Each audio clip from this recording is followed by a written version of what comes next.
I'm playing Talia al Ghul. Give a little bit more. Tell us about it. She's a good girl who has naughty habits. Now, speaking of those naughty habits, for those of us that read the book, she kind of runs hot and cold. She's got good days, she's got bad days. Yeah. What can you tell us about what she's like in Arkham City? Yeah, well, Batman was a lover of hers, and we're not sure if their tryst is finished just yet. She has kind of questionable loyalties. You never know if she's on the good side or the bad side throughout the story. And that makes it really fun to play and keeps the mystery going. Now, we've heard Talia in a couple different mediums. What can you tell us about your interpretation of her? Oh, dang, look at that. Oh, there you go. You know, she's kind of an ambiguous international character, and so we created a bit of an accent for her. We wanted to make it, I think, a mix of like a Persian Greek kind of accent, something that was more ancient feeling. You can play her live action, don't you think? She's so striking. That's rare when you have an actress, voiceover. Can I touch you? Just because it's like kind of freaking me out over here.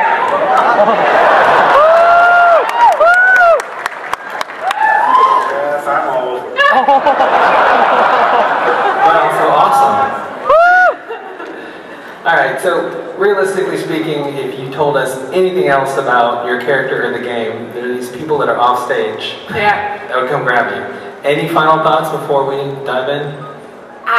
She's just kick-ass, man. I love this chick. I think she rocks. I hope you guys have a really good time with her and your story. Now moving on, Mr. Lee, you are on the hook right now. So you're on the hook right now for some answers. All right. All right. So tell us, what's DC Entertainment doing to really sync up with this game? Yeah, obviously the first game was a huge breakout success. This time we wanted to really come out with guns blazing and support this game. So we actually have a print comic book that's coming out. It's, we're up to the 4th issue of 5 issues. And then we have digital comics, sort of interstitials in between those print chapters that are coming out for mobile devices and whatnot. Basically, the storyline was written by Paul here, and it really connects the first game to the Arkham City, and it really features a lot of backstory and interstitial material. Alright, well Paul, he's just set you up, so now you're on the hook for some answers. Well, in coming up with the story for Arkham City, for the comic book series, we realized we had a golden opportunity to sort of expand the mythology between the two games, because we were going from Arkham Asylum on a terrible night to the creation of basically half the city is now a prison. Well, there's an interesting story there. How did that happen? So we put our heads together and we came up with a storyline. I bounced a lot of ideas off of Paul and the team in London at Rocksteady to figure out, okay, where is Arkham City? Where do we begin? What can we fill in? What's the time lapse? What characters can we feature? And I think what we've got is a really nice bridge of the mythology between the two games. Yeah, for us. Now, the other Paul, Mr. Crocker, you worked pretty closely. Absolutely. Go ahead and fill us in how involved you were, because I think people might be surprised to know that you've actually got quite a hand in this. Yeah, I mean, Paul came over at the beginning of the project. I think we had a week of brainstorming. We did the same on the first project. Right. And then pretty much every week, people are talking, ideas are backwards and forwards. And everyone at Rocksteady is just so excited to be working on Batman. But, the ideas just keep flowing, and it's great to have Paul on board as well to help us. Yeah, it's not like I go off somewhere and write a script and it just gets animated. There's a lot of exchange of ideas, and we'll come up with a general storyline for the game, and then there are infinite variations on it. Like we'll be very excited about developing a certain character, and then realize that character kind of goes nowhere or repeats something another character is doing, so we drop them and start again. It's a great way of working. It's very collaborative, and I think the result really shows in the game. Now, Kevin and Mark, you guys are like a team now. So we got the band back together for this game. Hold the crossbow. I'll be willing to make that. Crosby. That's what we are. That's what we are. No, but I was thinking, because really, there's no other villain. You'll correct me if I'm wrong, of course. You know more than I do. But it seems to me that there's no other villain in the Batman mythology that it has had a more hands-on origin with Batman. I mean, Batman didn't throw acid into Harvey Dent's face. You know, he didn't make Edward Nygma obsessed with riddles, but he did throw Jack Napier, or whoever he was under the Red Hood, into that solution. And one of the episodes that really illuminated a relationship for me was the one Paul Dini wrote called The Man Who Killed Batman, where Joker believes that some two-bit thug had taken Batman out. He became completely lethargic, listless, lost the will to live. It really made sense to me because they're so yin-yang in a way. It's a terrible irritant because there's almost a Stockholm syndrome element involved when you become enamored of the person that enslaves you. It's very complex. You need me and I need you. Yeah.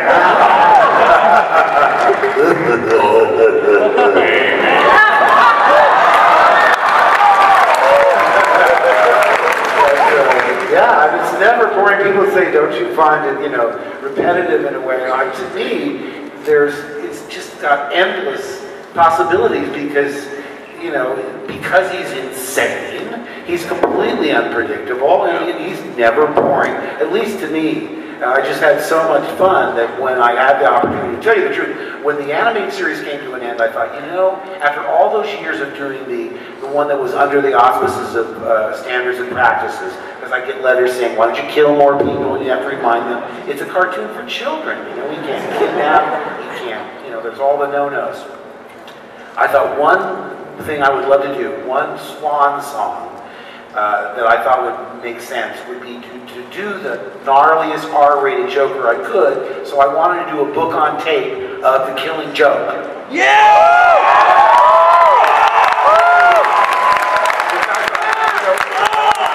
of Joker's roles, that's his Hamlet, really. And before I had the chance to really sort of float that idea, I know, Alan Moore's famously standoffish when it comes to adaptations of his work, but I thought, if it's a book on tape and we do it word for word, how can you complain? But then along came Arkham Asylum and it gave me a chance to do one that is much more aimed at adult audiences. Well, I think our characters developed together over time. And as actors, we worked really well off of each other. We both have a strong theater background. We play off each other really well, and that fed into it. It works it's like working with a musician. You can anticipate their rhythms, and it really becomes a comfortable workspace. I mean, I didn't realize how much I missed everyone until it all went away. Yeah. And you thought, see, I just took that for granted, that every job in animation is going to be that well written, that well cast, that well produced, Shirley Knight's music, all of it. It just was so wonderful. And then, of course, you realize that not everything can be up at that level. And it was the first show that I had done. It was the first animated character I've been a part of. It was the first animated character I auditioned for. You believe that? Yeah, we were really blessed that, the show clicked as well as it did. It was just the right people at the right time who all shared that passion for the character on every level. The writers, the artists, the designers, the director, Andre Romano. It was just a really unique moment in time. All those people coming together. Wake up in the morning, right? When you wake up and say, what am I doing today? Oh boy, it's a Batman! Oh, that was it was a wonderful feeling. Do you remember the day that the fires in LA happened after the riots? Yeah. And they didn't cancel the recording session. Oh, I think you're talking about the Northridge earthquake. No, the city was on fire. Yeah. And I called my agent and I said, we can't have a recording session today. She said, they haven't canceled, they want you there. And the recording studio wasn't on the Warner Brothers lot, it was in Hollywood, near the riot zone. So I'm driving my Volvo, and the smoke is coming towards the car, and every other car on the road is going the other way. And I thought, why am I driving in the wrong way? And You're Batman.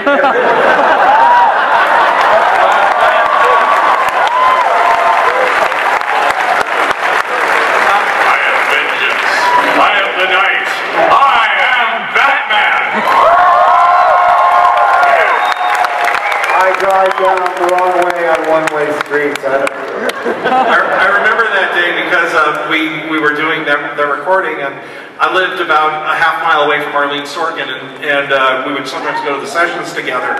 And as we were coming back, I was going to drop her. She had a business meeting later that day, and as we were coming back through Hollywood, we just saw this guy passing in front of us, pushing one shopping cart full of sneakers and pulling another one. And people were running back and forth with property out of different windows. And she just looked at me and said, "Drive faster." Yeah, people were comparison looting in those days. It was a wild day. From this window and going down. And every time the door to the studio would open, smoke would waft in. Finally, Andrea said, "Everybody's got to go home. You got to go home." But it was that kind of loyalty. Everyone, there was I no drove question. to a session after the Northridge earthquake, and I called Warner Brothers in the morning saying the same thing. They can't be a session today because all of North Hollywood is in pieces. That was in '94. Yeah. Yeah. They said, no, as far as we know, you're still doing it. When we were doing that studio that was like in Silver Lake. Yeah. Are you positive? Because, I mean, if I'm going to get there at 2, I better leave now. It was like 10:30. I left at 11, got there at 3:15, and when I got there, so it was already an hour and 15 minutes. It took hours. And when I got to the studio, they go, "What are you doing here?" I said, "Well, I called. There's a session." I'm like, "Oh, they canceled that hours ago, so thanks a lot." I'm still mad about it. I'm still mad about it. 11 years later, I'm still holding the rubbish. Get over it. Well, I remember when they had the horrible fire out at Big Rock. It was right around Thanksgiving, and I called you to make sure that you were okay. Right. And you had evacuated. And the next day, I'm watching the news, and I see you standing in the ruins of a house, and I'm going like, "Oh, Mark, this collector, everything, lost everything." And it's like, my poor neighbor here lost everything. Your house was okay, and it skipped over you, but I guess We were in the hotel, and we figured, well, wait a second, if we get a ride with the news van, we can get past police lines. So that was the trade. They said, okay, you can get a ride in, but my editor said, if your house is burned to the ground, we want footage of you mourning your house. So you were mourning the neighbors. So no, I went and did it, and luckily we were spared. But it was a terrible feeling because went back to the hotel, and a lot of my neighbors were saying, "Did our house make it?" And if I knew it had, I would say, "Yeah, you made it." And if I knew that it hadn't, I would say, "I don't remember." I mean, I'm not sure. I never told anybody, "Yeah, it was burned to the ground." All right, so the chemistry we're seeing up here clearly lends itself. Disaster, city of disaster. Yeah, remember that fire when I called you at your house? Yeah, these are good stories for you guys. So what you're saying is there's awesome outtakes in this game, right? Yes. There better be. Pause, you just destroy them all. We truncate them, but we're going to You do, all right. Yeah. Now, how did you guys keep things fresh? Because you guys have been doing this for a good long while. You know these characters like the back of your hands. We're such good actors. No, I like it when it's more manageable. If it's a 22.5-minute television episode, or even a 90-minute feature, it follows the traditional 3-act structure. Yeah. With video games, you have no idea how these people are going to branch off and play this game. It just makes you endlessly schizophrenic, which is probably harder or easier for my character than it is for It's much harder for me. Yes. So how can Batman have a neutral response, a hugely negative response, or a hugely positive response to the same event? It's got to be terribly hard. And we'd like 3 takes of each line. Yeah. For hour after hour after hour. It's really a hard process. Much harder process. You can't keep track of everything. And also, too, one thing that we can't ever know for sure is how the game is going to play. Yeah. You know, how the controls are going to work and whether you think it's a challenge or what. I remember I got a call from Nathan. My son goes, "Dad, go to joystick.com. You guys got like a 9.4 or something." I'm like, "Is that good, son?" "Good. It's great. Get over there right now." So, yeah, I was walking just down the hall 2 years ago for Arkham Asylum, and a guy with a British accent, this really happened, came up to me and said, "Congratulations, Mr. Hamill. I want you to know that Arkham Asylum is won a Guinness World Book of Records for the best reviewed comic book game ever."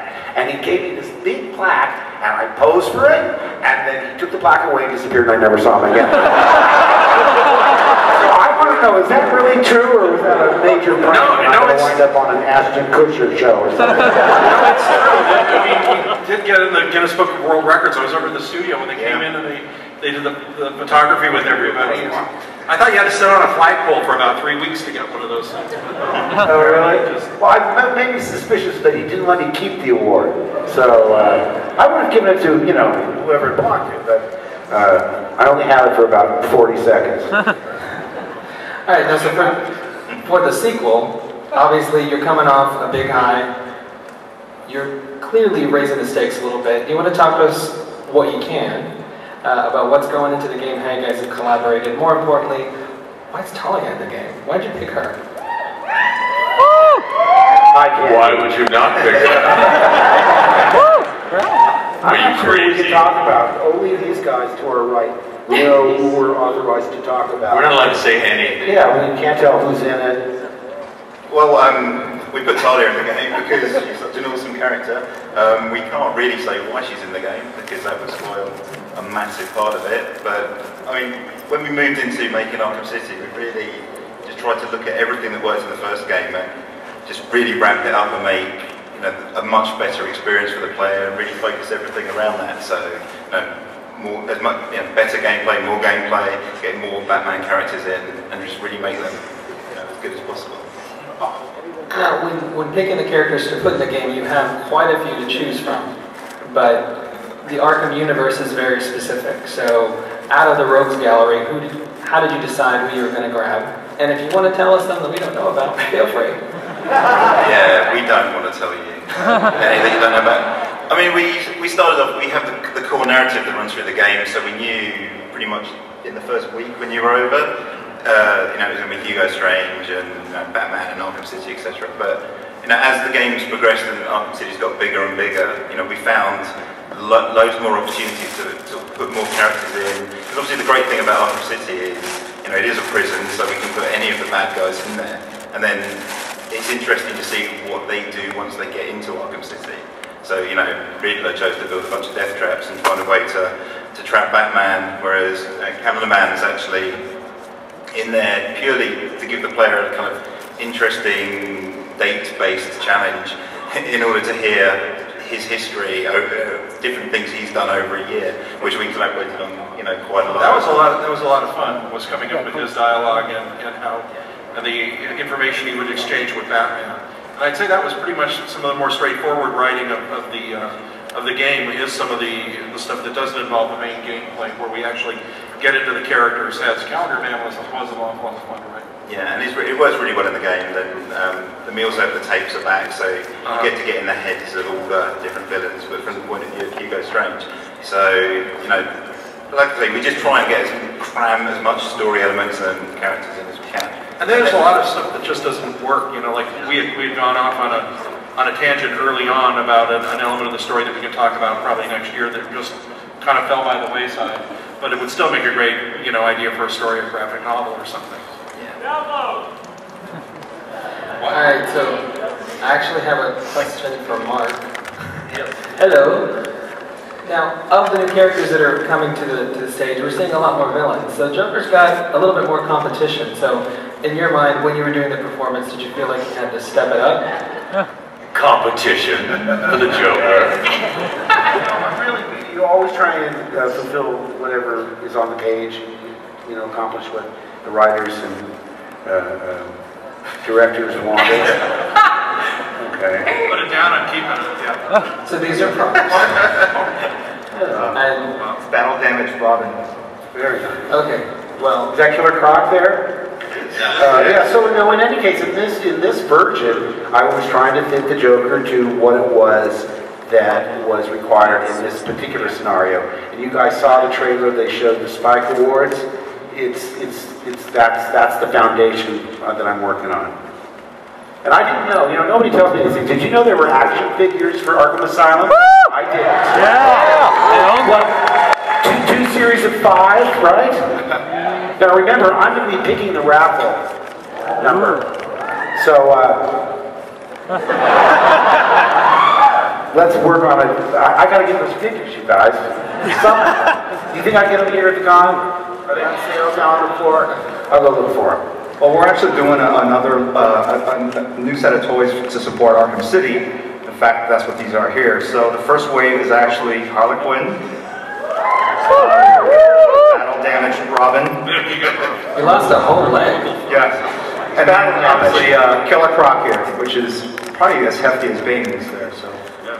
Now, those were based on your drawings, Jim? These were actually based on a guy in my studio, Wildstorm, Carlos Gander. And he did all the designs from the first game and the back. He's drawing the book too. He's fantastic. Well, you should tell me what you were telling me, because I had no idea that you were doing, for instance, Paul wrote a book that bridges Asylum to City, and you said there's comic books that are in the process of being released. It'll be collected in a trade paperback. Tell them, because I forgot. Sure, my short-term memory. Yeah. He told me while we were waiting to come on, I'd forgotten already. No, normally, we print the comics after the games come out and kind of put it together and support the game afterwards. On this one, we really wanted to coordinate our efforts and put out the comic book as the game ships. So when the game comes out October 18th, you can actually go to the store and get a hardcover that collects all the stories preceding that release date. And it features basically the interlude between Arkham Asylum and Arkham City, written by Paul, drawn by Carlos Dianda, who did all the designs for these toys and characters. And it's really a first. It's never been done before in the world of print. Yeah, I mean, there's an awful lot of time that takes place between Arkham Asylum and Arkham City, because a whole different city has been, constructed. So it was fun to play with that kind of time lapse in between of the about a year or so between the Arkham riots and the rise of Arkham City. And the story, some of the stories are really big in the comics. Some of them are small. In the digital ones that we're doing online, those are little slice of life stories involving some of the villains and some of the allied characters that will be showing up in the game. Thank you. I also have to thank Derek Friedolfs, who is scripting some of the digital chapters. He's doing an awesome job on those.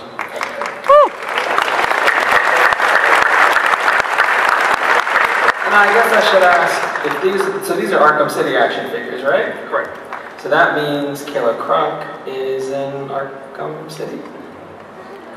Maybe.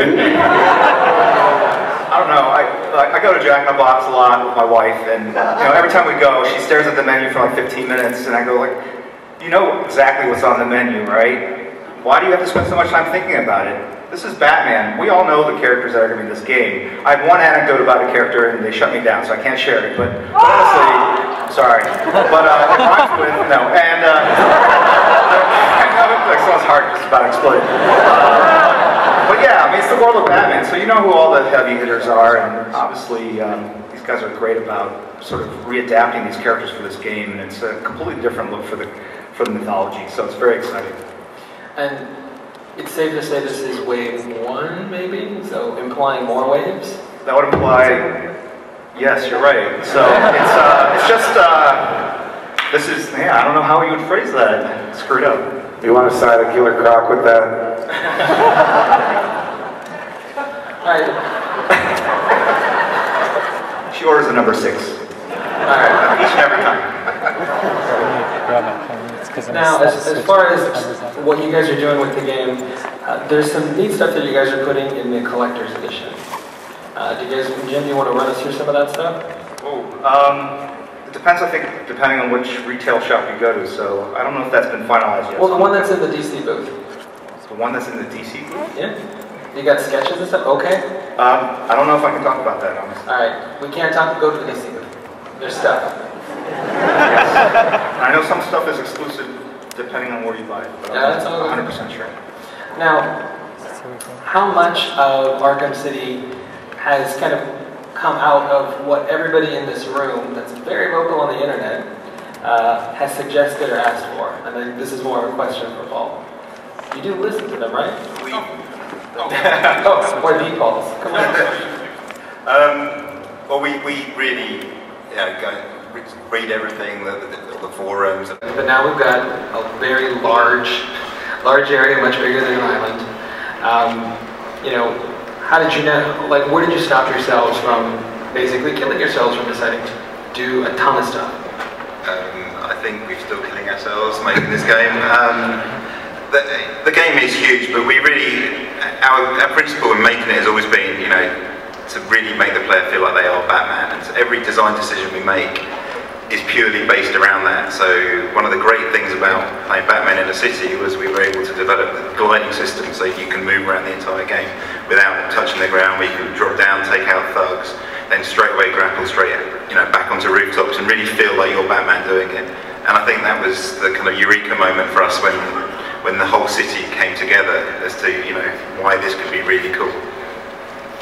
Alright, so I'm keeping an eye on the clock. We've got one nice little surprise for you guys. Even though I couldn't get them to actually give up anything that they can't talk about, there is a trailer we want to show you that if you look sharp you might see something. And then after the trailer, there was a Batman somewhere up here that I can't see, but we're going to give him away.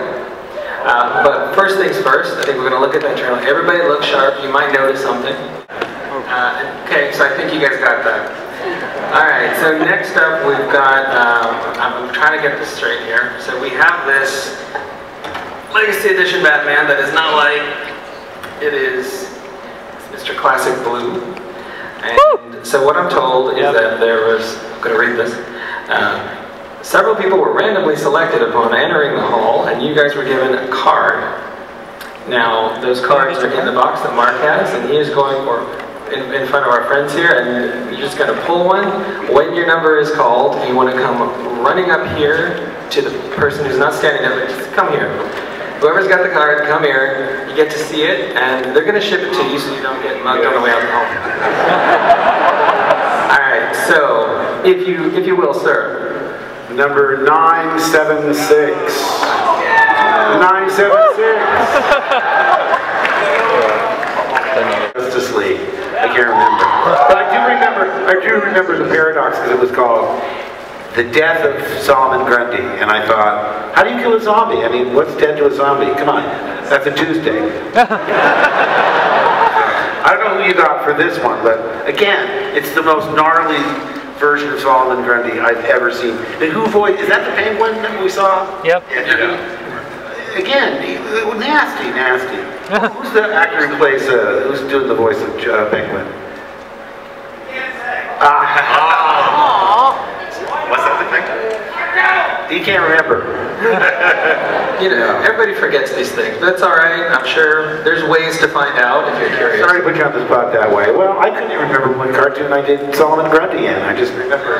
Alright, well, we thank you for coming. If you want to check out the game, it is on the show floor. And there are some demos and whatnot. Thank you very much for coming.